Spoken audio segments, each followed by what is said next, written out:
I've been on this path for longer than I can remember, though I often wish I could pinpoint exactly when it began.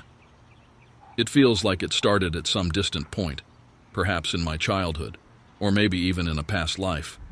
Who knows? It's as though my soul has always been moving in this direction, but only recently have I been fully conscious of the journey. I suppose we can call it a spiritual journey, but that term feels almost too neat, too tidy for something so messy, raw, and unpredictable. If I'm being honest, I've often wondered if this path is ever truly linear for anyone. It's a web, not a straight line, a labyrinth, not a road. I can trace the start of it to a moment when I first felt that undeniable, gnawing sense of discomfort deep inside. It was a disquiet I couldn't name, something I had carried with me for years, but only started to notice as an adult. On the outside, everything looked fine, perhaps better than fine. I had the job, the apartment, a circle of friends, a significant other who seemed to fit all the pieces of the life I had worked so hard to construct. By all outward measures, I was successful. I was doing what I thought I was supposed to do. But there was a voice inside me that wouldn't shut up, a whisper I couldn't ignore any longer. It was subtle at first, like the rustling of a distant storm. "Is this it?" it seemed to ask. "Is this all there is?" I didn't know how to answer. I didn't even know how to articulate the question.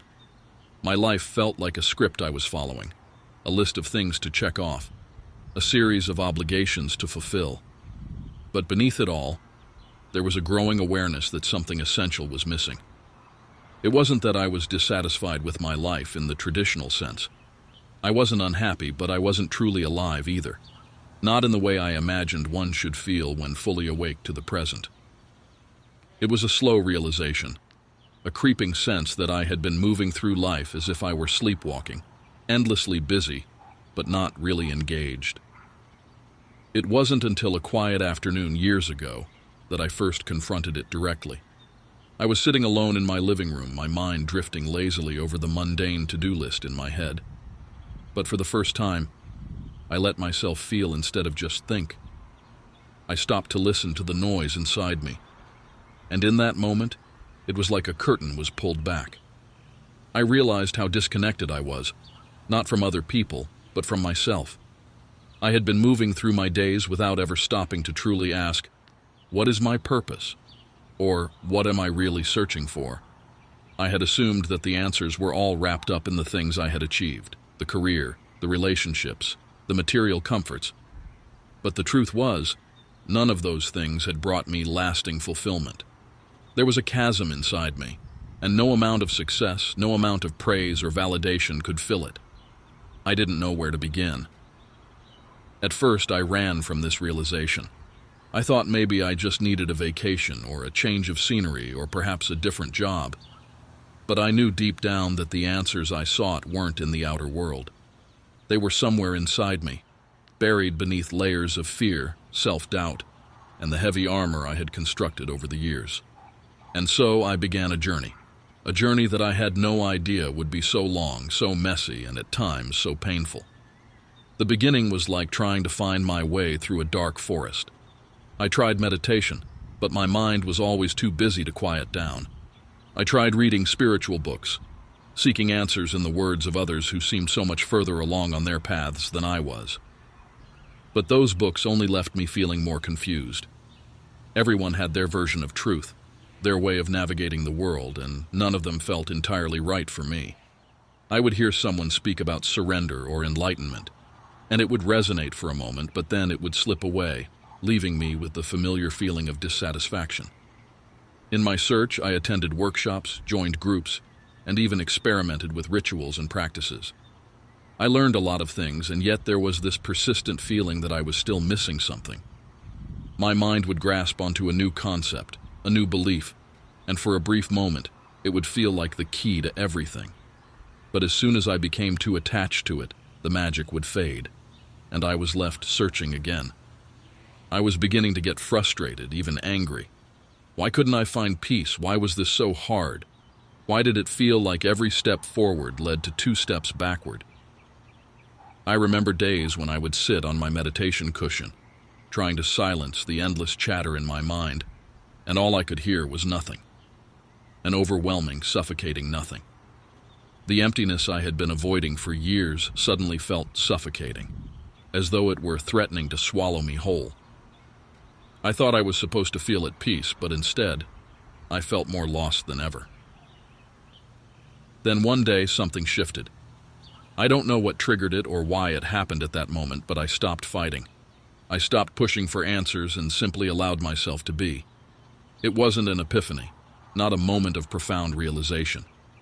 But there was a subtle change in my awareness, a softening, a releasing of the need to control everything. I stopped trying to force peace into my life and instead just sat with my discomfort. And that was the key, though I didn't know it at the time. The stillness I had been avoiding was not something to fix, but something to embrace. The emptiness wasn't something to be filled, but a space to rest in, to reflect in, and to explore. I began to realize that peace wasn't something external I had to attain, but something internal I had to cultivate. By learning to accept everything, both the light and the dark, the comfortable and the uncomfortable. That first moment of real peace was fleeting. It lasted only a few seconds, but it was enough to spark something deep within me. For the first time, I felt that I wasn't alone in this. There was something, some presence, just beneath the surface of my awareness. It wasn't an external force or some distant deity, but something alive inside me, an energy that connected me to everything around me. The earth, the sky, the people in my life. Suddenly I felt tethered to all of it, not as separate from it, but as a part of it.